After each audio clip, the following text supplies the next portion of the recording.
NEET की परीक्षा पर सवाल उठे और सवाल सुप्रीम कोर्ट तक पहुंच गए हैं। अब इस मामले में एनटीए को नोटिस किया गया है और अगली सुनवाई 8 जुलाई को होनी है। इसी पर बात करने के लिए हमारे साथ इस वक्त इस पूरे मामले को उठाने वाले अलग पांडे हैं।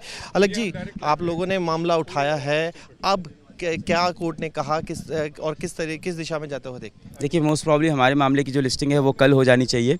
आज हम लोग ने मेंशन करने की कोशिश की थी, पर उन्होंने बोला रजिस्ट्री के थ्रू आएंगे, तो कल हमारे मामले की लिस्टिंग होगी।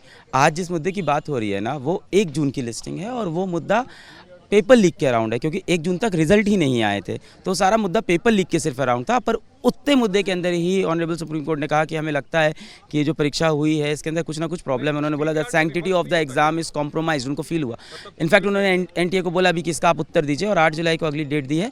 एक जो चीज़ थोड़ी हम लोग को उम्मीद थी कि काउंसलिंग शायद रुक जाए, बट उस पर अभी उन्होंने नहीं बोला है। पर हमारे मुद्दे में पेपर लीक और उसके बाद एनटीए की तरफ से जो रिजल्ट के अंदर बहुत सारी चीज़ों को ब्रीच किया है, पहली बार ग्रेस नंबर दिया, किस बेसिस पे दिया, राइट टू इक्वालिटी का वायलेशन है, वो सारी बातें भी हमारे मुद्दे में कल आने वाली है। कैसे समझाएंगे, अगर एक आम भाषा में समझाएं तो किस तरीके से, क्या दिक्कतें आपको पूरे एग्जाम में, नीट के पूरे ही एग्जाम में दिखी जिस वजह से आपको सुप्रीम कोर्ट आना पड़ा है? ठीक है, मैं आपको आसान भाषा में समझाऊं तो नीट के पेपर में अगर आप सारे क्वेश्चन सही करते हो तो आपको 720 नंबर मिलते हैं और आपकी ऑल इंडिया रैंक 1 आ जाती है।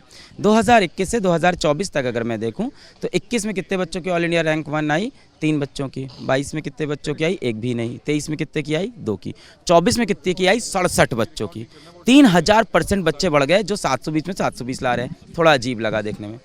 थोड़ा सा नीचे स्कोर पे चलते हैं तो एक स्कोर पकड़ लेता हूँ मैं, 640 नंबर।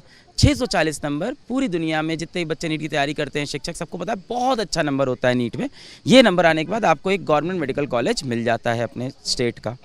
640 नंबर पे अगर मैं 2021 में देखूं तो 6000 रैंक थी, अगले साल 7000 रैंक, अगले साल 10,000 रैंक, इस वर्ष 640 नंबर पे 40,000 रैंक।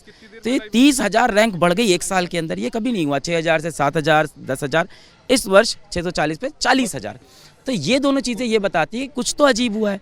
अब 2 चीज़ें हो सकती है। पहली चीज़, या तो जो पटना के अंदर पेपर लीक का पूरा मुद्दा उठा हुआ है, जिसके ऊपर अरुण कुमार जी की एफआईआर भी है, एफआईआर की पूरी डिटेल है, कैसे उन्होंने एक बच्चे को सेंटर से पकड़ा, आयुष राज नाम का था, डीएवी पब्लिक स्कूल पे एग्जाम लिख रहा था, उसने बताया कि मेरे को पेपर 1 रात पहले मिल गया था और वो पेपर 100% एफआईआर भी लिखा है, मैच कर रहा है जो पेपर मैं दे रहा हूँ। ये दूसरी चीज़ क्या हो सकती है, जो रिजल्ट के बाद देखिए, तो पहले रिजल्ट के बाद एनटीए ने क्या किया, इस बार अजीब अजीब नंबर मिले हैं बच्चों को, 719, 718, और एनटीए ने खुद से नहीं बताया कि हमने 719 नंबर कैसे दिया।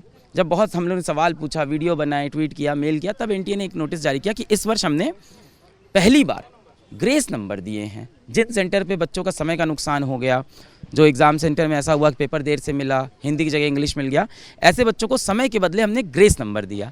पर ऐसा कोई कॉन्सेप्ट था नहीं। अगर एनटीए की भी रूल बुक पढ़ें तो उसमें ये लिखा है, अगर किसी बच्चे का समय बर्बाद हो जाता है, उसके बदले आप उसे समय दे सकते हो या रीटेस्ट दे सकते हो। समय के बदले समय या रीटेस्ट, ये बात मैं नहीं कह रहा हूँ, एनटीए के डायरेक्टर जनरल ने खुद अपनी प्रेस कॉन्फ्रेंस बोली। उन्होंने कहा कि कुछ जगह हम ये लगा ही नहीं पा रहे थे, तो हमारे पास ऑप्शन नहीं था, तो हमने एक इंटरनल कमेटी बना के पूछा क्या करें। उन्होंने कहा कि सर, हम 2018 का सुप्रीम कोर्ट का जजमेंट उठाते हैं और उसमें ग्रेस नंबर का प्रावधान है समय लॉस होने पे, वो यहाँ लगाते हैं। अब प्रॉब्लम ये है कि वो जो जजमेंट है वो क्लैट के एग्ज़ाम का, ऑनलाइन एग्ज़ाम का है, जहाँ पे आप पता लगा सकते हो कितना समय नुकसान हुआ, सर्वर में दिख जाता है कितना समय सर्वर गया था, आया था। ये ऑफलाइन एग्ज़ाम है, यहाँ आप कैसे पता लगाओगे समय का नुकसान किसका हुआ, किसका नहीं हुआ? कोई डायरेक्ट तो आप देख नहीं रहे हो, तो आप सीसीटीवी कैमरे के फुटेजेस देख रहे हैं, कितने के देख पाएंगे आप? कुछ बच्चे हाईकोर्ट गए, उनका ले लिया, तो कुछ ग्रेस नंबर दिए हैं। कितनों को ग्रेस नंबर दिए हैं? 1563।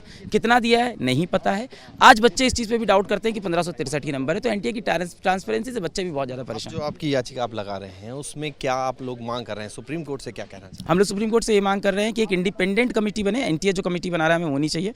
हमें माननीय सुप्रीम कोर्ट की तरफ से एक इंडिपेंडेंट कमेटी चाहिए, जिसका लीड कोई ना कोई माननीय सुप्रीम कोर्ट का कोई एक्स जज करे, और उस कमेटी की इंडिपेंडेंट रिपोर्ट पब्लिक डोमेन में पूरी आए, पेपर लीक की भी पूरी जांच हो, ग्रेस की भी पूरी जांच हो, पूरे एग्जाम प्रक्रिया की पूरी तरह से जांच हो, और तब तक के लिए काउंसलिंग को होल्ड पे लगाएं। प्रोटेस्ट के लिए भी उतरे छात्र, कुछ लोग उतरे हैं, वो ये कह रहे हैं कि सीबीआई की जांच होनी चाहिए, इस तरीके से। मैं बिल्कुल बच्चों से यही अपील करूंगा। देखिए, आप सबसे बड़े घर पे खड़े हैं, यहाँ से आपको इंसाफ मिलेगा, इतना भरोसा हम सबको रखना पड़ेगा। अगर यहाँ से भी इंसाफ नहीं मिला तो फिर आप कैसे जियोगे यार?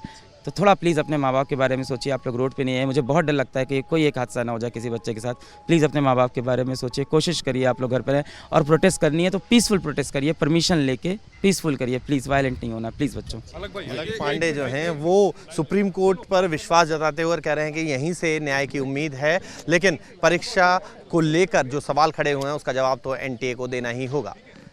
वीडियो जर्नलिस्ट संदीप सिंह के साथ मोहित बख्शी, न्यूज़ नेशन, दिल्ली।